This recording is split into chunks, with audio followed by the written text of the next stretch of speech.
ஏங்க நேற்று ஆத்தா கட்டப்பையில் தீமண்டத்தை கொண்டு வந்தோடனே ஏய் முடியுமா குடு குடுன்னு ஓடி போய் கட்டப்பையில் இருக்க தீமண்டத்தை இதுங்கிறதுல இருக்க ஆத்தாக்கு சோத்த போடு தண்ணி வந்து விடு அப்படின்னு கமாண்டு வேண்டியிருந்து அவங்க நெசமாவேங்க எனக்கு ஒரு 6 வயசு 7 வயசு இருக்குமுங்க 1ஆம் கிளாஸ்லேயே கொண்டு போய் எங்கள் அம்மா போய் ஹாஸ்டலில் ஒரு சில காரணத்துக்காக சேர்த்து விட்டுச்சு பார்த்துக்கோங்க.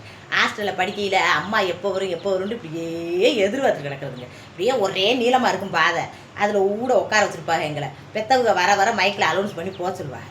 அப்படி பார்த்துட்டு இப்படியே இருக்கையில் எங்கள் அம்மா ஒரு கட்டம் போட்ட கூடையை தூக்கி தலையில் வச்சு அப்படி வந்துச்சுன்னா அம்மா வந்துச்சுன்னு ஓடுவேங்க.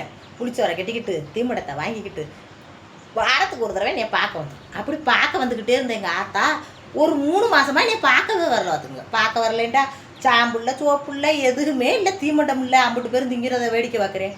வாங்கி கொடுக்க ஆள் டீச்சர் மாதிரிலாம் காசை கலெக்ட் பண்ணி சோப்பு இதுக்கு வாங்கி கொடுத்துட்டாங்க. தீமண்டம் வாங்கி தருவாங்களா? ஒன்றும் வாங்கி தரல. மண்டையில் சடை பிடிச்சி போச்சு. மண்டையை பூரா மொட்டை விட்டு என்னைய மொட்டையை உட்கார வச்சுருக்காங்க. 3 மாதம் ஆச்சு வரல. அப்போல்லாம் போனுலாம் கிடையாது.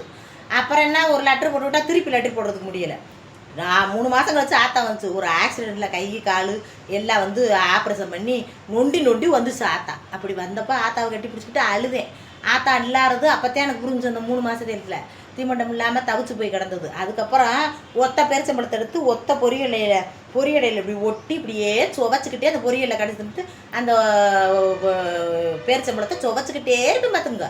சுவைச்சி வாயில் வச்சுக்கிட்டே ரொம்ப நேரம் தீமண்டம் திண்டை தான் நினச்சி அப்படி கொஞ்சம் கொஞ்சமாக திண்டு கொஞ்சம் கொஞ்சமாக அம்மா வராட்டாலும் அதை ரெசர்ச் பண்ணி வாழணும்ண்டு அப்போவே சிக்கனமாக வாழ்கிறதுக்கு கற்றுக்கிட்டேன். அதனால இன்றைக்கி குடும்பத்தில் சிக்கனமாக வாழ்கிறேக்க.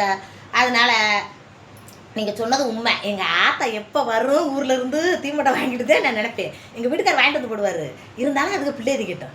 அம்மா வாங்கிட்டு வந்து அம்மா எனக்காகவே வாங்கிட்டு வந்து நினச்சி நல்ல மனசார திந்தேன். உண்மையே உண்மை நீங்கள் சொன்னது. அம்மா தீமண்டத்துக்கு எதிர்பார்த்து கிடைக்கும். லைக் பண்ணுங்கள். அப்படி வேறு உண்மை தானே சொல்லணும்.